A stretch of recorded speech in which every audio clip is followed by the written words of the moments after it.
రద్దు చేసి ఇంటికి పంపించి కొత్త కమిటీని, కొత్త చైర్మన్, కొత్త సభ్యులను నియమించినాం. అందుకే ఇవాళ గ్రూప్ 1 పరీక్షల్ని 10 ఏళ్లు నిర్వహించలేదు. ఈరోజు 567 గ్రూప్ 1 పరీక్షల్ని నిర్వహించడానికి మా ప్రభుత్వం మంజూరు చేసింది.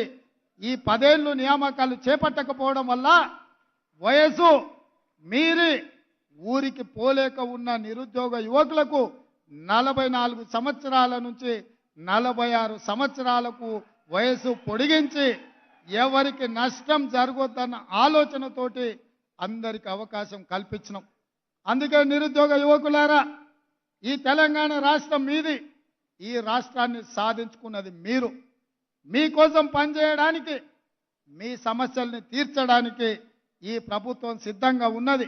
ఏ విధంగా అయితే పబ్లిక్ సర్వీస్ కమిషన్ నుంచి పోటీ పరీక్షల నోటిఫికేషన్లు విడుదల చేస్తామో పోటీ పరీక్షలకు ప్రిపేర్ కాండి. మీరు సన్నద్ధులు కాండి. ప్రభుత్వంలో, ప్రైవేట్లో ఉద్యోగ ఉపాధి అవకాశాలు కల్పించే బాధ్యతగా నేను తీసుకుంటా. మీకోసం కృషి చేస్తా. రాబోయే 10 సంవత్సరాలు నిరంతరం రోజుకు 24 గంటలు 10 ఏళ్లు మీకోసం కొట్లాడతా. 10 ఏళ్లు మీకోసం చేస్తా. 10 ఏళ్లు ఈ బాధ్యతలో ఉంటా. మీరు ఆశీర్వదిస్తే ఇంకో 10 ఏళ్లు కూడా ఇందిరమ్మ రాజ్యం ఉంటుంది. చంద్రశేఖరరావు, నీకు సూటిగా సవాలు విసురుతున్నా. ఈ 10 ఏళ్లలో నీ శాతనైతే ఒక్క ఎంటిక వీక్కొని చూడు, అప్పుడు నీకు తెలుస్తుంది. ఆయన ఎంబడే అధికారంలోకి వస్తా అంటుండు. రాబిట్ ఎట్లొస్తావు? ఉంటా, నేనే కదా ఏడుకోతా, ఈయనే ఉంటా, నీ సంగతి ఏందో చూస్తా. కాబట్టి మిత్రులారా, ఆయనకు శాసనసభలకు రావడానికి అయితలేదు కానీ నల్లగొండకు పోయిండు. అందుకే ఇవాళ అట్లాంటి మాటల మాయలో పడకండి. 10 ఏళ్ళు ఆయన కుర్చీలో ఉండి తెలంగాణకు రావాల్సిన నీళ్లు తీసుకురాలే, కట్టాల్సిన ప్రాజెక్టులు కట్టలే. 10 ఏళ్ళు చేయలేని పని 60 రోజుల్లో అన్ని సమస్యలు పరిష్కరించుకుంటూ ముందుకెళ్తున్నాం. ఇవాళకి 69 రోజులు అయింది. ఏం చేయలేదు అప్పుడే ఈ ప్రభుత్వం అని ఇవాళ మమ్మల్ని శాపనార్థాలు పెడుతున్నాడు. మీరు ఆలోచన చేయండి.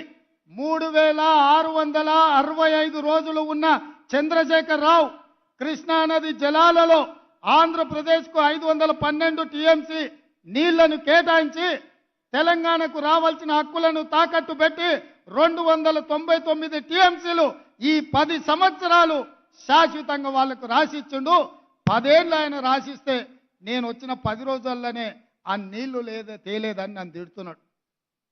ఇవాళ మీరు చెప్పండి, ఆయన సంతకం పెట్టడమే ఇవాళ గుదిబండగా మారింది. ఆయన శాత కాకపోతే ఏం చేయకుండా పక్కన పడేసి ఉంటే నేనే కొట్లాడి ఇవాళ నీళ్లు తెచ్చటోని. ఇవాళ నువ్వు పెట్టిన సంతకాలు మా పాలిట గుదిబండగా మారినాయి. తెలంగాణ రైతుల పాలిట మరణ శాసనంగా మారింది.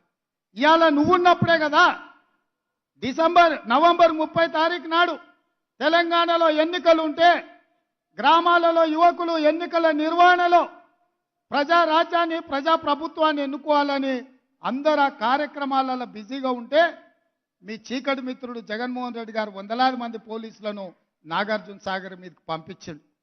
నీ మిత్రుడు పంపించినందుకే కదా ఆ పోలీసులను తొలగించడానికి నరేంద్ర మోడీ గారు సిఆర్పిఎఫ్ పోలీసులను నాగార్జున సాగర్ బ్రిడ్జ్ మీదకి పంపించాడు.